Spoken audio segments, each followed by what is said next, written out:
ಇದಿಷ್ಟು ಇವರೆಗಿನ ಅಪ್ಡೇಟ್ಸ್. ಮತ್ತಷ್ಟು ಅಪ್ಡೇಟ್ಸ್ಗಾಗಿ ನೋಡ್ತಾ ಇರಿ ಜಿ ಕನ್ನಡ ನ್ಯೂಸ್. ಈಗ ಈ ಕ್ಷಣದ ಹೆಡ್ಲೈನ್ಸ್.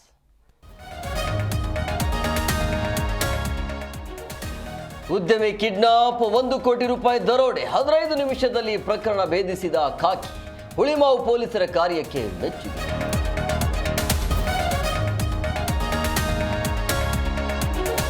ಕನ್ನಡಿಗನ ಮೇಲೆ ತಮಿಳು ಗ್ಯಾಂಗ್ ಹಲ್ಲೆ, ಎಸ್ಎಂವಿಟಿ ರೈಲ್ವೆ ನಿಲ್ದಾಣದ ಬಳಿ ಕ್ಯಾಬ್ ಚಾಲಕನಿಗೆ ಥಳಿತ. ಬಾಣಸವಾಡಿ ಪೊಲೀಸರಿಂದ ಎಫ್ಐಆರ್.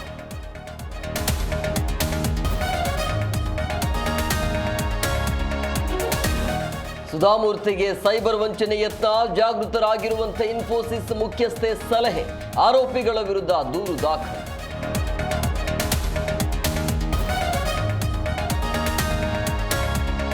ಕರೂರಲ್ಲಿ ಘನಘೋರ ಕಾಲ್ತುಳಿತ ದುರಂತ, ಸಾವಿನ ಸಂಖ್ಯೆ 40ಕ್ಕೆ ಏರಿಕೆ.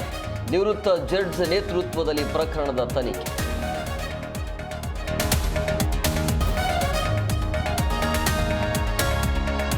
ಕರಾಳ ಘಟನೆಗೆ ಖಾಕಿ ವೈಫಲ್ಯವೇ ಕಾರಣ, ಷಡ್ಯಂತ್ರವೆಂದು ಕೋರ್ಟ್ ಮೊರೆ ಹೋದ ದಳಪತಿ. 20 ಲಕ್ಷ ಪರಿಹಾರ ಘೋಷಿಸಿದ ವಿಜಯ್.